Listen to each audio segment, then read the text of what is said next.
Hi, everybody. We're just going to wait till take some time for people to get into the room, but good afternoon or good morning, guten Abend, wherever you are. I hope everybody's having a good day. It is super hot here in Virginia, so I'm loving it, but everyone else is miserable, I'm sure. I can report that here in the Austrian Alpine Mountains, it's a beautiful, beautiful day. Blue skies, snow-capped mountains, very nice. What's the name of the town? It's called Zellamsee, and then Zellamsee. in the middle of the mountains. I literally look up at the mountains as I look out of my study here, and we had snow the past week, so it's lovely. No. Seems so far away, so long ago. Yes. Okay, well, we're going to get started now. People can gradually enter the room. Please welcome to webinar. I think it's number 45 that we've had since the Hub began doing these webinars during the pandemic. And we are pleased to have Viktor Mayer-Schönberger. Before I introduce Professor Schönberger, I just wanted to take a second and thank you for coming. And to remind you that if you have questions, please put them in the Q&A as soon as you have them, and we can start asking them around 11:25, asking and answering them. I want to thank our co-organizers, the Center for International Governance Innovation, the Bridge, the Trustworthy AI Institute for Law and Society, and several institutes at GW that I am lucky to work with. So I'm Susan Ariel Aaronson. I'm director of the Digital Trade and Data Governance Hub, and I'd like to begin by doing a short bio of Viktor Mayer-Schönberger. So Viktor Mayer-Schönberger has always been a very busy guy. He started his career as an internet entrepreneur. I always laugh when I hear that word, entrepreneur. He created Icarus Software and an antivirus firm. Then he earned 3 law degrees, as well as a master in economics. In 1992, he received an MS in economics from the London School of Economics. And then in 2001, he got his PhD in international law at the University of Graz. Did I pronounce that word right? Graz, in Austria, all while working in his father's accounting business. So let's just take a breath because we're only up to 2001. Then he was a professor for 10 years at the Harvard Kennedy School, where he worked and taught. And then at the Lee Kuan Yew School of Public Policy in Singapore. And today he holds the chair of Internet Governance and Regulation at the Oxford Internet Institute, which is probably one of the world's most noteworthy places to study about the global commons called the internet. He was among the first to write about big data, mental models for understanding the world, a book called Framers. So we're lucky to have him, even though he's probably still working in his father's accounting firm as well. So our webinar will begin with a slideshow about the book that Viktor prepared. And then I might have some time, if no one has any questions in the Q&A, I might ask a few questions, and then we really want to hear from you. So Viktor, please. Thank you very much, Susan. Thank you for having me. It's a delight, a pleasure, and honor to be joining you this morning or this afternoon, depending on where you are around the world. I'm going to talk not very long, about 10 to 15 minutes in total, about a book that Urs Gasser, who was the executive director of the Berkman Center at Harvard and a professor there, who's now dean at the Technical University in Munich on the public policy school there, and myself, we wrote, and it just came out in March. published by Princeton University Press, called Guardrails.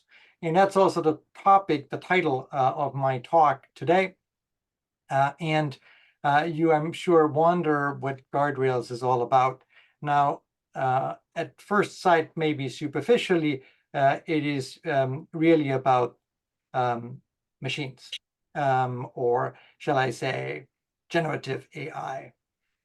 What we set out to do, though, is larger and bigger than this. And I am, as you can tell from Susan's bio, an old guy. I've been around for over a quarter century in my field. And I remember 20, 25 years ago, we talked about network governance. We talked about domain names. We talked about IP address space. We talked about the infrastructure, the network part, and who owns, who governs the network. We were focused on the network. And then as years went by, and Susan mentioned that, I started to get interested in data, the stuff that travels on the network. And I focused on data. And when I look now at generative AI, what I see is a machine, or shall I say a mechanism, that is able to utilize the enormous amounts of data digital data that we have generated and continue to generate over the past couple of years. The dirty truth, I guess, of humans is that we are terribly lazy, and that well over 80% or so surveys say of the data that's been collected worldwide is never even used once. Now, that's a terrible waste, but it means also that we are not utilizing the insights that we could gain from the data. And the promise, in a way, a little bit of Gen AI is that this is a tool, this is a way by which we could utilize the data and distill all the insights out of that data. And in a way, this also may not only help us in the utilization of the data, because data is underutilized, but it may also overcome, or so the hope is, some of the biases that humans have that clouds our actions. And over the last 40, 50 years, there has been a burgeoning field of research on behavioral economics, which is basically just the psychology of decision making. And what it focuses on is really our sometimes inability to act well and to act in a well thought out way. And the hope is, of course, the machine can do better than that. But at the same time, a lot of people around us, when they hear of generative AI, they're worried. They're terribly worried that the machine might take over, that we might be losing our seat at the table of evolution and play no role anymore. And so Urs and I said, what is really at the core, or at one of the cores of this fear, and at the same time of the fascination that we associate with AI. And we came to the conclusion that it is, and it boils down to decision-making. We humans act in the world. We are agents of our destiny because we make decisions and then we act on those decisions. And so that's been one of the core fundamental principles of the ages of enlightenment, and it has given us the role of the agent rather than the role of the object that's being tossed around. The problem is, though, we are not particularly good, it seems, at decision making, and so AI is, in a way, both a dream come true because it helps us make better decisions, or sort of promises, and a dystopian, captures a dystopian fear that we lose our power to make decisions because AI is making decisions for us, and therefore we are no longer agents in the world.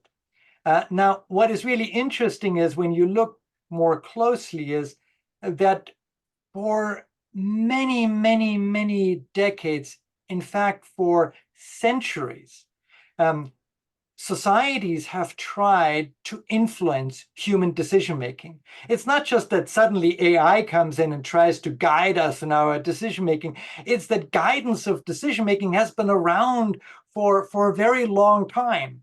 When we think about laws that prescribe what we can or cannot do, they are actually influencing our actions. They're influencing our decisions to an extent.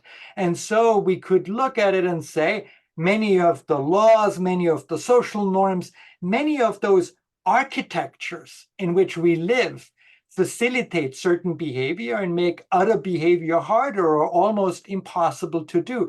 So maybe we are puppets. Maybe we are, in our decision-making, driven by and influenced, shaped, guided by those external norms that society has put on us. And as Urs and I were thinking about this, we said there is numerous ways in which society tries to influence individual decision-making. I mentioned the laws, the social norms, and so forth. We are adding another one to it, and that is the machine. At least it seems at this point in time, although the machine machines have been around for a long time. When the ABS system in my car decides to brake for me, then it takes essentially the decision-making out of my hands and just prevents an accident most of the time, which is a good thing. But it also limits my decision-making capabilities. And so the question, therefore, is what kind of limitations should society aim to put in place? What kind of guardrails, if you want, do we need in order to help us make good decisions on an individual level? It's the question of what kind of norms do we need, but also what kind of purview, what kind of power do we give machines to make decisions for us or to guide us in decision making? And in the book, we suggest four principles. 4 design principles on how to design guardrails for decision governance, for how to govern individual decision-making. And I'm going to just very briefly mention those 4 design principles. The first one is for us that whatever guardrail we come up with that sort of shapes individual decisions, it needs to empower individual decision-making rather than delegate decision-making away from the individual. And there is 2 reasons why we think that this is correct. There is the ontological reason, which I already mentioned, namely that it's all about human agency. Human agency is connected to the ability to decide. If you disempower people from making decisions, you're essentially denying them the role of an agent. And that has huge repercussions from an ontological perspective. But there's also an utilitarian reason for it, and that is that human decision-making is crucial for what we call in the book decision diversity. And that has to do with the fact that if we have a generative AI system that learn from human decisions and then suggests decisions that are most of the time good decisions that are leading to good results, it will generate feedback data back to its system, reinforcing the decisions that the system already took.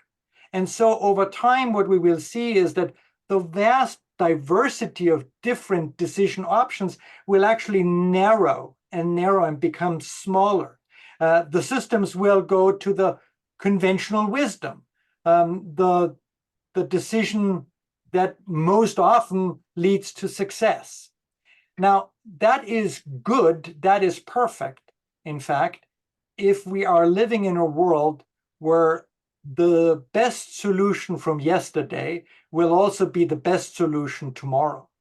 That is when the reality doesn't change. If, in fact, the future is like the past, then systems trained on past data will do really well. But if the context changes, if our preferences change and so forth, then those ossified systems, those systems that look back in time, will not be particularly good guides for our decision making.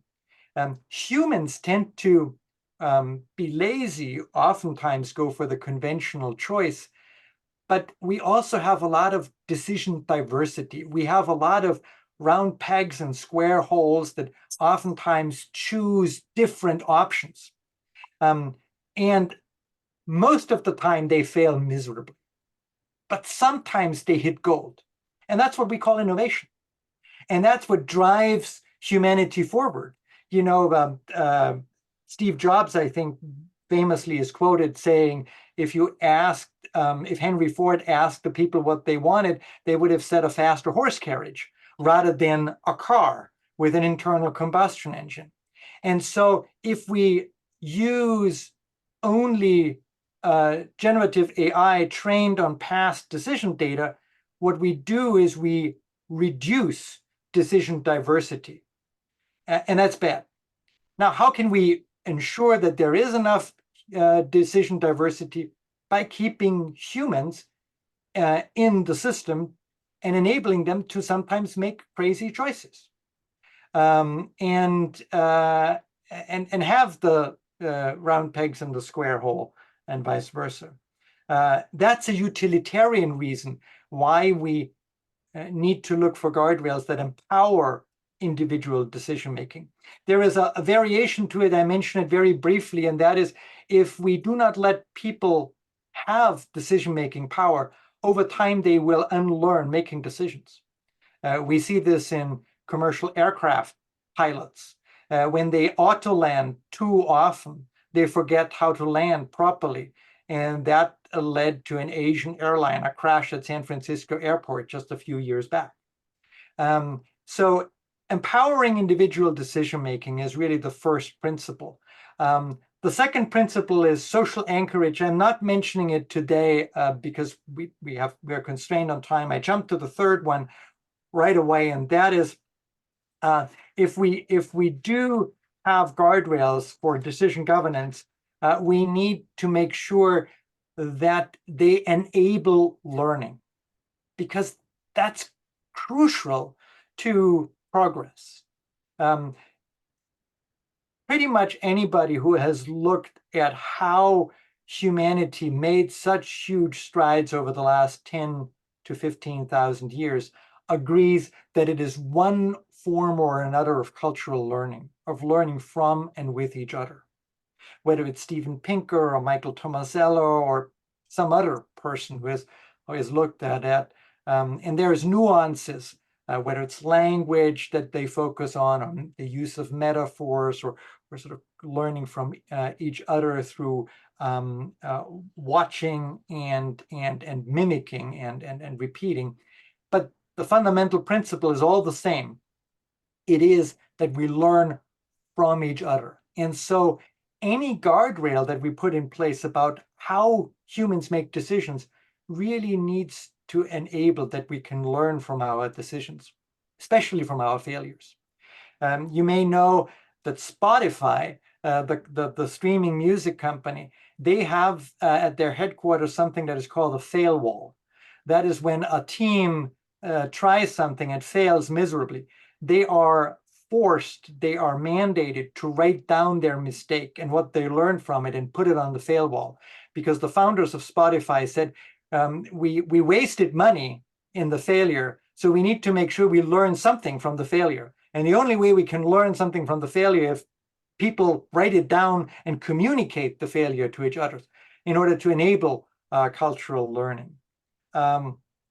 If you want the common law system in the United States and in Britain is a way by which cultural learning is enabled. The guidelines, the guardrails of activity are constantly adapted to changing contexts, so as to ensure that we as a society and we as individuals continue to learn from the decisions we take. And that's a good thing. Now, if we have AI that has been trained on data and is only trained on data that it creates itself without any variation or much variation in it, that will not enable learning. In fact, it will stifle or constrain learning, and that's a problem. So empowering the individual and enabling learning are the two principles that I mentioned. The third one is self-restraint. That is, whatever guidelines, whatever guardrails we put in place for how people decide, we need to make sure that we understand that our guidelines, our guardrails, can only be a first take, and they're never perfect, and they're at best good enough for a limited period of time. They need to change themselves, but we also don't need to take them too seriously. We don't need to ossify them, to mystify them. Oftentimes, these guardrails need to be rethought, and there are many cases where those guardrails, many guardrails, do not provide us with the guidance that we seek. And so self-restraint means also that we should be careful not believing too much into any framework of regulation, of governance that we put in place to limit human decision-making. Now, some people think that life is only getting better. Bill Gates has said as much, and he has a small point, not actually a bigger point, because life expectancy has increased, happiness in the world has increased, but I believe that we have a lot of challenges, perhaps the most important challenges ahead of us, because we are now meeting with challenges like climate change and global warming, where we don't have an obvious answer, an obvious solution to the challenge. And so we face decisions and we don't know what the right solution is.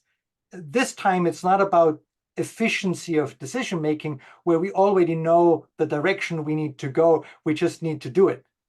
This time we are facing challenges where we need to think hard about better choices, about better decisions to take, rather than the conventional wisdom that we already know.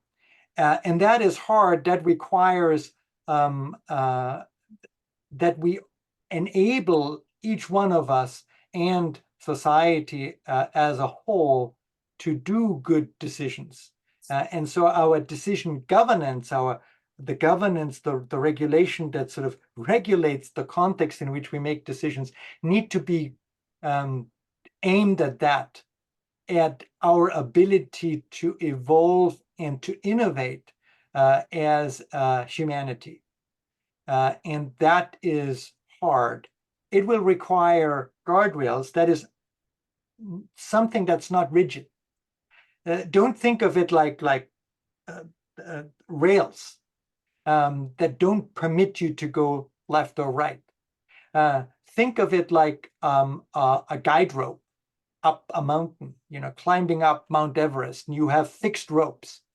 You can use the fixed rope, like you can use a guideline, you can use a guardrail, but at any point in time, you can also unclip and go on your own.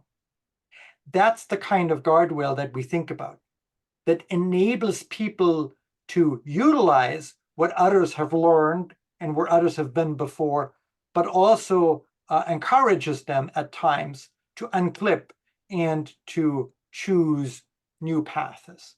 And at the end of the day, that means that what we need is less rigidity, less structure, less limitations, and more an agility of our mind than perhaps we have today.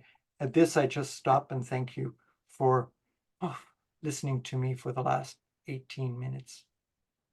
Thank you so much. We really appreciate it. Yay, we have one question. Please continue to put questions in the Q&A. I'm going to ask one question at this moment.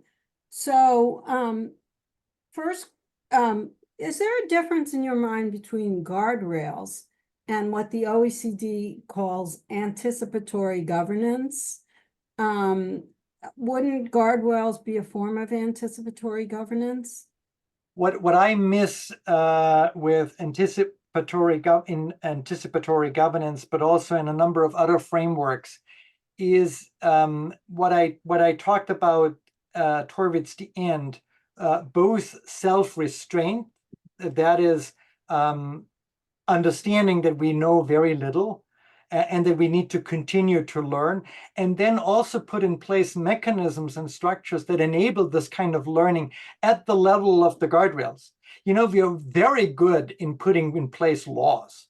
The European Union has just enacted the AI Act, and they're very good at pushing a law through. But what we are not very good at all is to look at the law after a year or 2 or 3 and say, here we erred. Let's get rid of that part, or let's rewrite that part. Let's adapt a different point of view.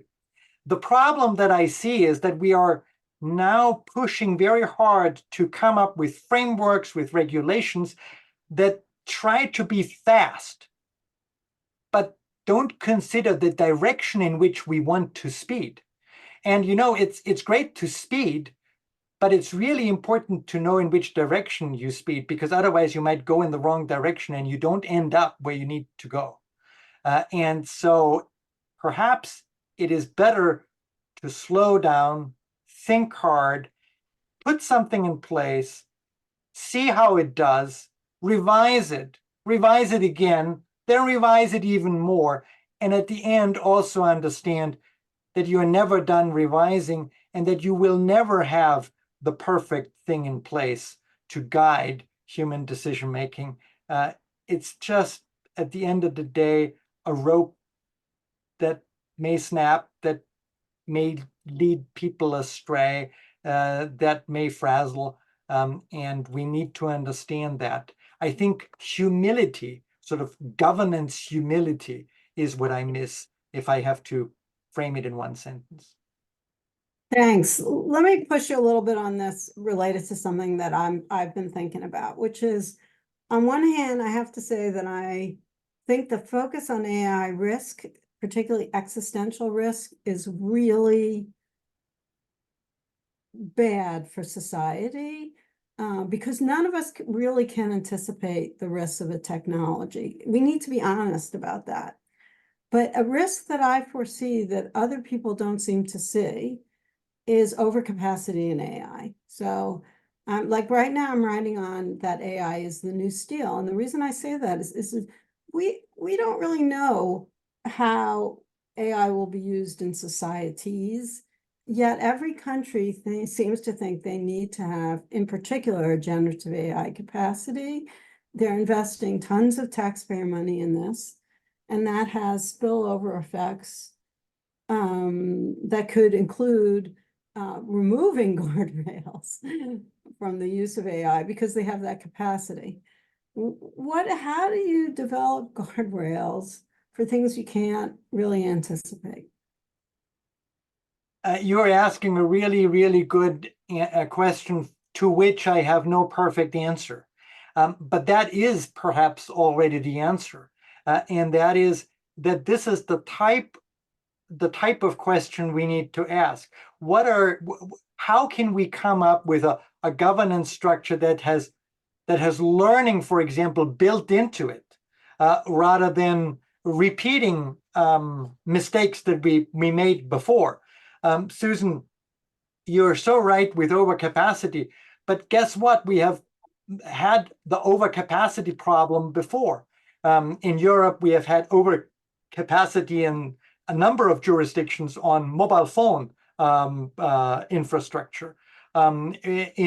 Worldwide, we have had at times overcapacity in supercomputer power because nations built supercomputers for bragging rights rather than necessarily having enough problems to throw at the supercomputer that would lead to good solutions. And it's truly a human flaw also to think about a very unlikely but very catastrophic risk much more than a far more likely but somewhat less than catastrophic risk. So people are talking a lot about the singularity, or they're talking about gray goo. I remember that 20 years ago, a famous Wired article, 25 years ago, a famous Wired article. And what we are not really talking about enough is how to avoid and how to mitigate global warming and climate change. People are still taking their internal combustion engines and drive to work or not. But they are, if you ask them what they worry about, they say, I worry about Gen AI. I worry about the singularity. Now, shouldn't you worry about the climate going out of whack and the next hurricane season taking out your house? Yes, you should. We are not doing that. But this is a human problem, a human decision-making problem, because we are so focused on catastrophic risks, even though the chances are very small. And so if we want to embed learning in governance systems, then we have also to embed that kind of learning into them. And that is that we need to look at how we assess risks and how we manage risks appropriately. Neither the precautionary principle nor a very conventional risk management approach is going to be sufficient. I think we need to go beyond that. And to build, particularly in existing risk management approaches, far more learning opportunities into that. I might sound like a broken record. I apologize for that, but that's really what I care about. Thank you so much. Okay, thank you all for submitting some questions. Let's start with Giovanna's question, which is, what do you think is the role of the state in implementing these guardrails and the role of other stakeholders, such as academia or private companies? Call me old-fashioned and conventional, but I do believe that that the state needs to put in place governance frameworks. We have seen over and over again that self-regulation doesn't work. It just doesn't, and it's understandable as well. It's psychologically understandable, even if I have all the right ideas, all the right values. At the end of the day, if push comes to shove, I will bend the rules because I made my own rules and I will kind of bend them.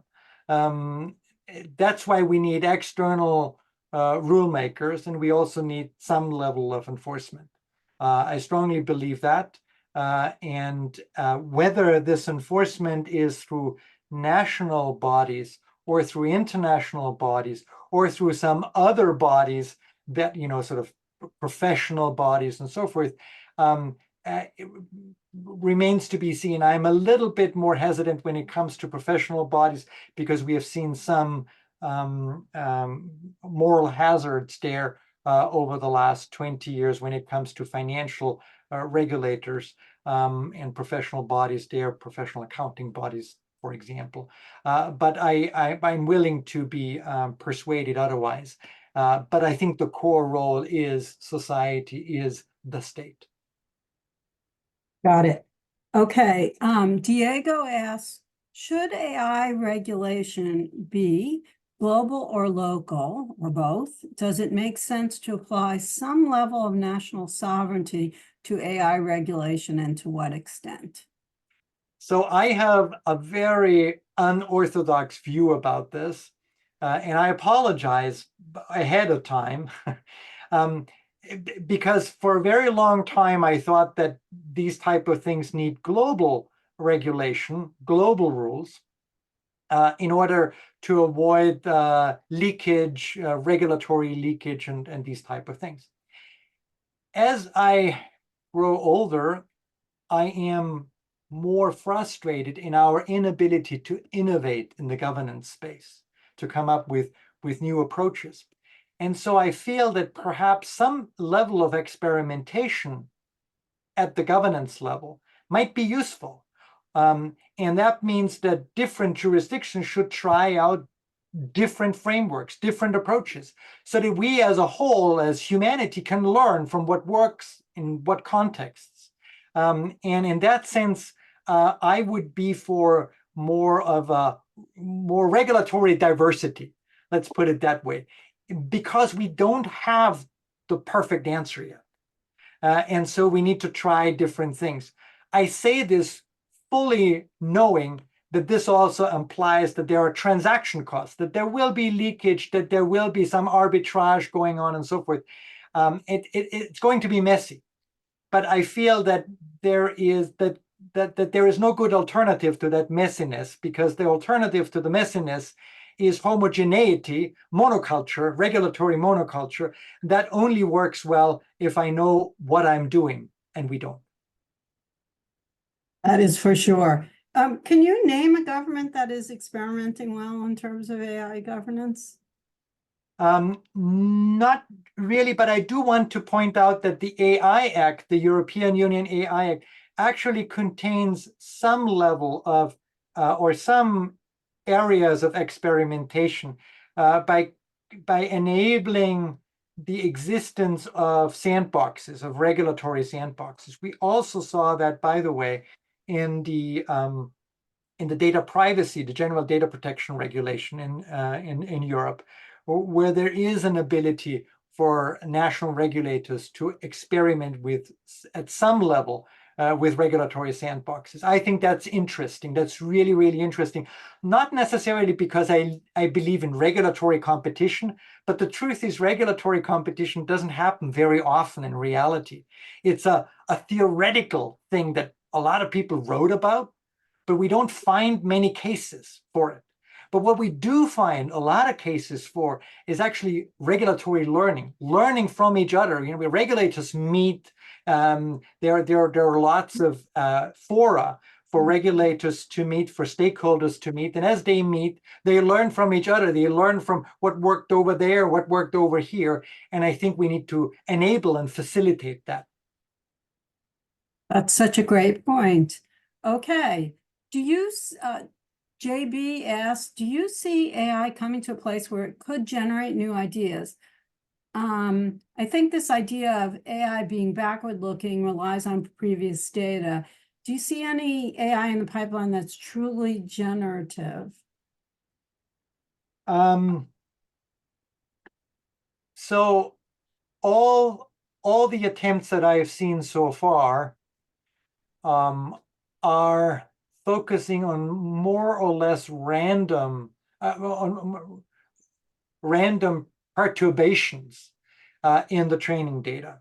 And that is helpful, but it is too slow an evolutionary process, I believe. Now, I might be wrong. Maybe in 5 years I've been proven wrong. But so far, I haven't seen anything that convinced me. Now, I'm not alone. Leslie Valiant at the computer science at Harvard just has a book out at Princeton where he focuses on educability, or the ability of systems to educate themselves, to learn, in other words, as a key component. And to also learn not just from what already is out there, but from what can only be imagined. Ken, Francis, and I wrote a book that you mentioned, Susan, thank you very much, 2 years ago, called Framers, in which we said that the beauty of the human mind is that we can imagine a world that doesn't exist, a very concrete world, and we don't have to permutate through every variation to come up with a couple of good scenarios. And then play the game of life a couple of moves ahead in these imagined worlds. That's something that I haven't seen Gen AI being really good at. You noted in the book, you talked about the potential of synthetic data, but to me, synthetic data has much of the very same problems because it is built on inaccurate, incomplete, and unrepresentative data. The synthetic data could also have that problem. And it's not transparent how they came up with it. I agree. But if we know that there is a bias in the data that we want to undo, we can get synthetic data that undoes that particular bias. And I think in that sense, it can be helpful. I completely agree with you that this is not a panacea. In fact, synthetic data is just like any other training data. It encapsulates what already is there or was there rather than what can be there. Okay, on to a different topic. David asks, you talk about overall society, but in truth, we have little consensus or cooperation among our disparate countries. Do you have any belief that we can agree on global guardrails when, for example, the United States and China are in an arms race rushing to advance the technology? No, I don't think so. I don't think so. But or at least not in the foreseeable time of the next 5 or 10 years. But as I tried to explain, maybe we don't need that. Because of course the Chinese and the Russians also want to survive. And in that sense, we share some overarching goal of survivability. And if we differ in other goals, then that might actually create a kind of experimentation that is needed. I strongly believe that our liberal goals, our liberal values have some hidden advantage compared to other values. But I might be wrong. What is really important is that we have a diversity of viewpoints and we battle it out in a way because we need to get, based on those viewpoints, the best possible solutions going forward rather than sticking to a solution globally that we might agree on, but it may actually be wrong. Thank you.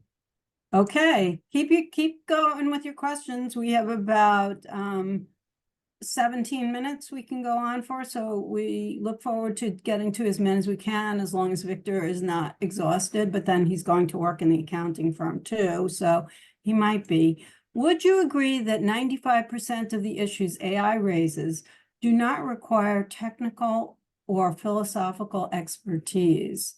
We need thoughtful people to be reflecting on them from many different vantage points. What role do you see for philosophers, poets, coaches in the age of AI?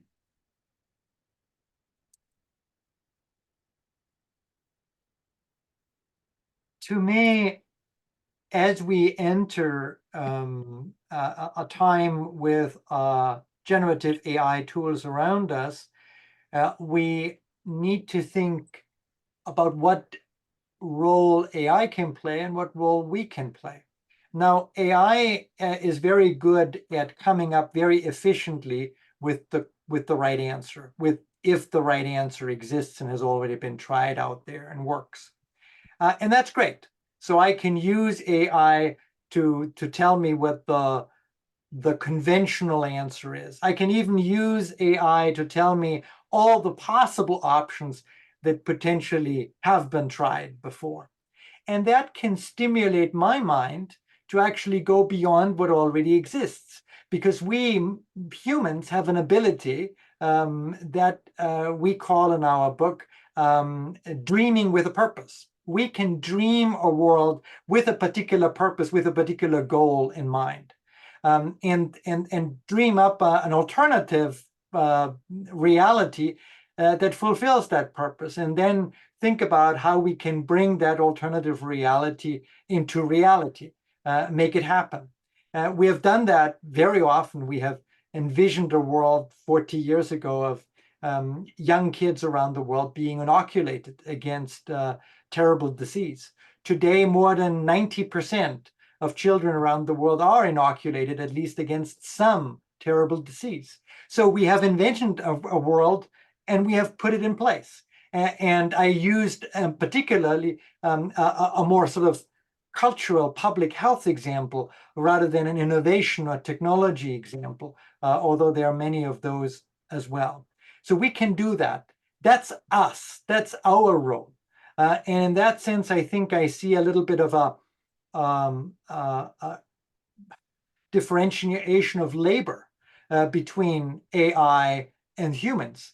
AI is good at telling us what already is out there in one form or shape, or hidden in the data that's already out there. It's great in exposing that. And we humans are great at dreaming. But that, if I may add, that also means that we need to think very carefully what kind of educational system we want in our world. What's the right way to educate our children to dream with a purpose? And I don't think our current educational system is any good at that, because we are training our kids to learn poems by heart. We are training our kids to do arithmetic.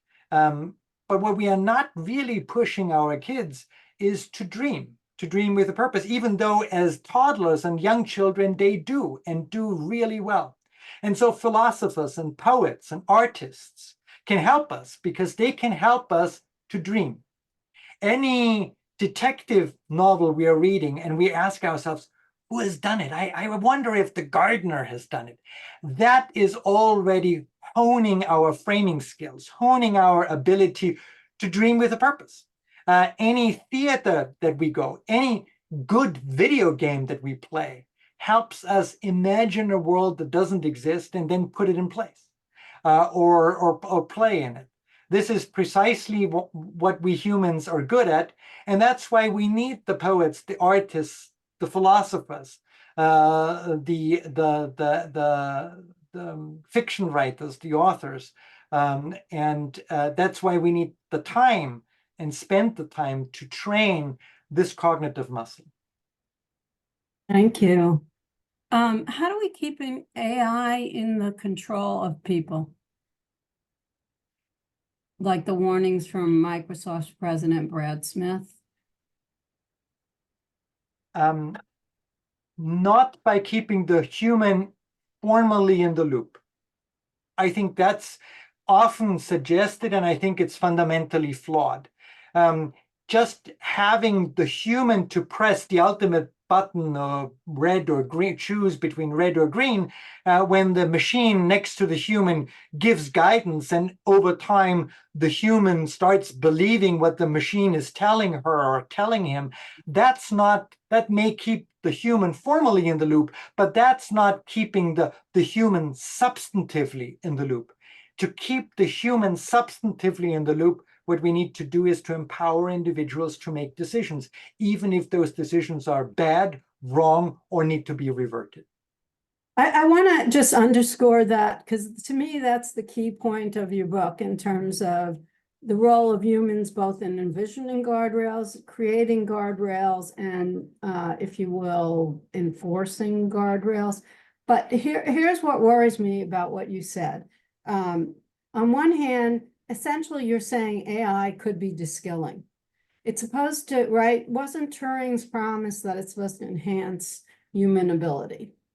But in the answers that you're giving here, in a sense, what you're showing is we are getting really close to it undermining. It is de-skilling. It is not empowering humans. Yes. And unless we have guardrails where humans are empowered and that our questioner asked, the poets, etc., we're in deep trouble. I agree, Well, Susan, and I'm only an optimist on even days, not on odd days. And it's an even day today, so I'm optimistic. But you're absolutely right.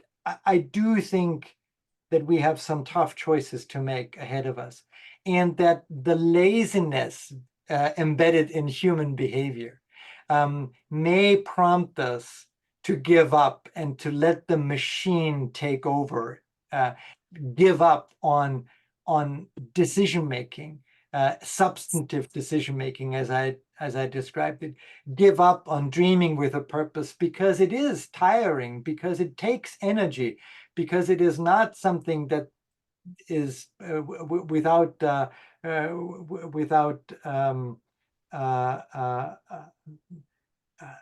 effort. And so I worry about that.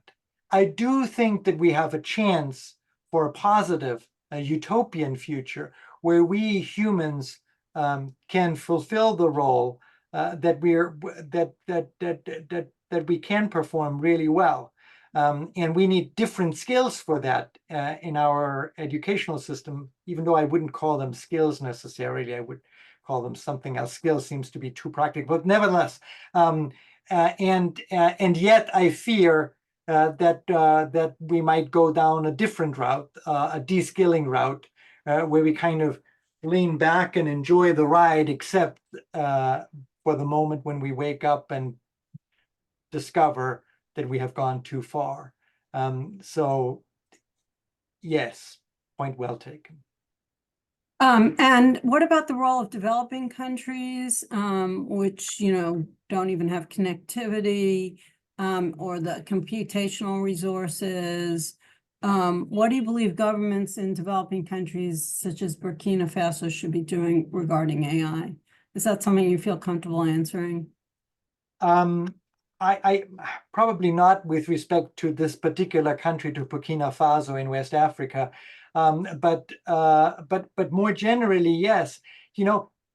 In a way, this is kind of divine intervention almost, that the West, the liberal West, the North, if you want, now depends so much on AI and begins to sort of delegate, at least in a dystopian future, so much on AI, and thereby narrows decision diversity, narrows its ability to innovate and to move forward, when developing societies will keep that decision diversity because they can't afford those tools. And then maybe 20 years down the road, we will discover that we went down a dead end, and with great cost and enormous effort, we'll have to rebuild our ability to be creative and to have decision diversity, while other countries who couldn't afford it actually retained that ability and are now better off. I think that is such a good point. Thank you. Thank you. Okay, my brilliant colleague asks, the concept of decision diversity reminded me of the first law of cybernetics, Ashby's law of requisite variety. The complexity of a control system must be equal or greater to than the complexity of the system it controls. Is this a relation?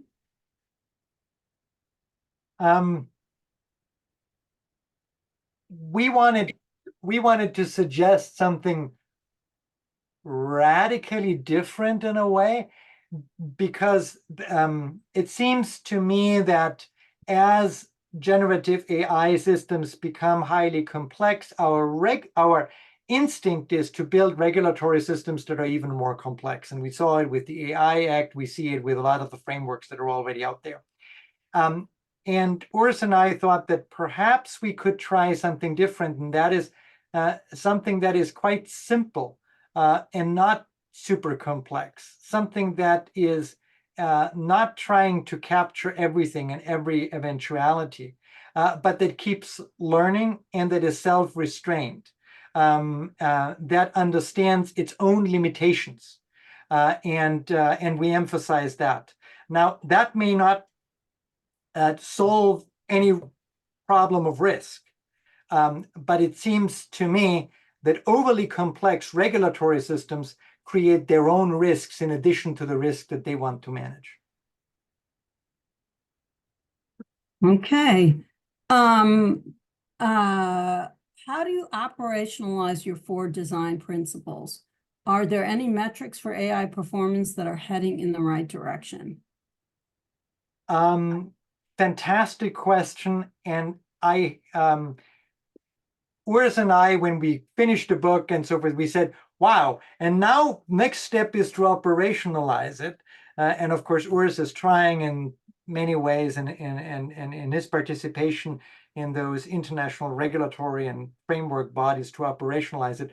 But that's, I think, really the next step, to think about how to best operationalize it, and to think about it. In the book, what we tried to do to this end is twofold. One, to show that we have already many governance mechanisms in place that conform to our 4 principles.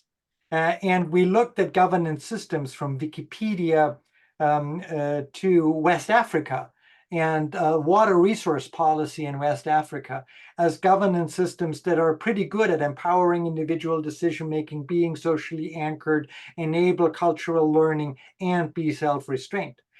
So it's not like we need to invent everything from scratch. And we try to show that by giving examples and by also showing some of the pitfalls as well.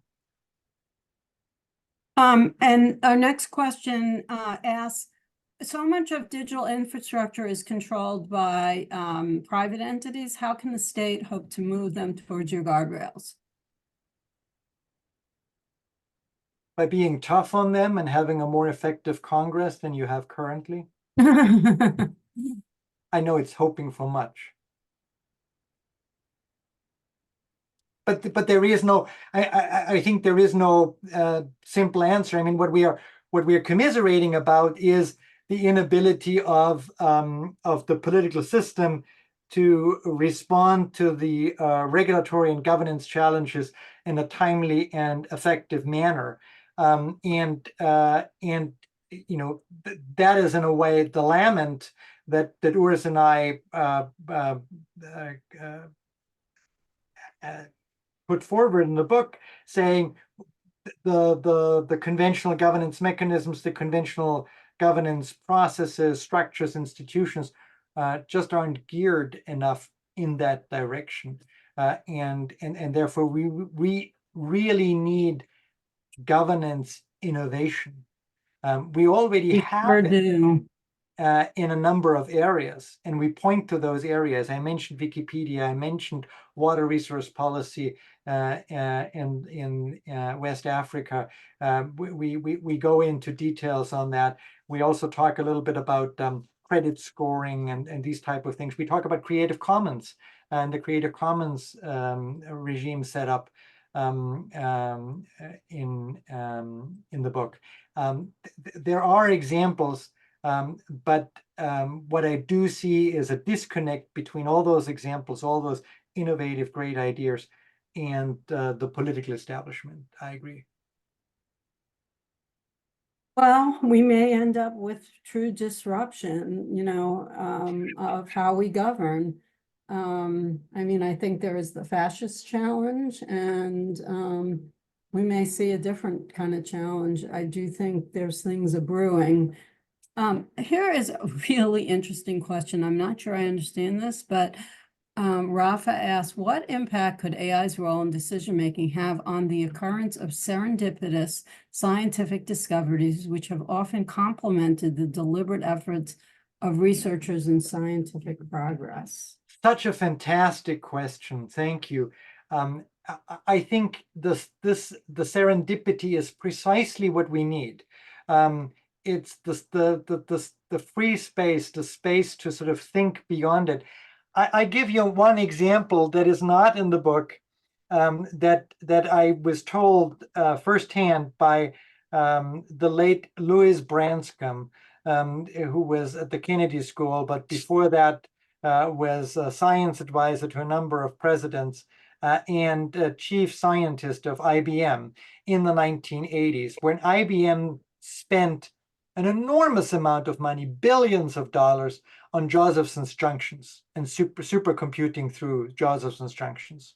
And all of their research labs had to do Josephson's junctions, except one, because it was too small and they felt that there was nothing that they could do. This research lab was the Rüschlikon research lab of IBM in Switzerland. 10 years later, IBM gave up on Josephson's junctions. It was a dead end.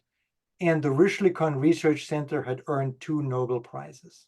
Because they had the serendipity to just, they didn't have a particular goal in mind or had given a goal and marching orders. They could just sort of wander a little bit and be serendipitous. I think that's incredibly important. Okay, can you Oh, stay sorry, for and we one need to more minute? preserve it and therefore need to make sure that AI doesn't take away that space for serendipitous research. Yeah, but I fear that we are moving in that direction. But one more question relates to closed system. Is it time to actively disincentivize closed systems so we can share knowledge to fairly Yes. evaluate? Yes. Okay. All right. Well, we've kept everybody a long time. Please join me in thanking Professor Viktor Mayer-Schönberger. I wish we had 2 hours of his time. The book is a fun read, lots of stories. I highly recommend it. And our next webinar will be with Bruce Schneier, who's going to talk about a public option for AI. So I hope you can join us then. Thank you so much for joining us today. And thank you so much, Viktor, and all the best to everybody. Thank you, Susan. Thank you for having me. Bye-bye now.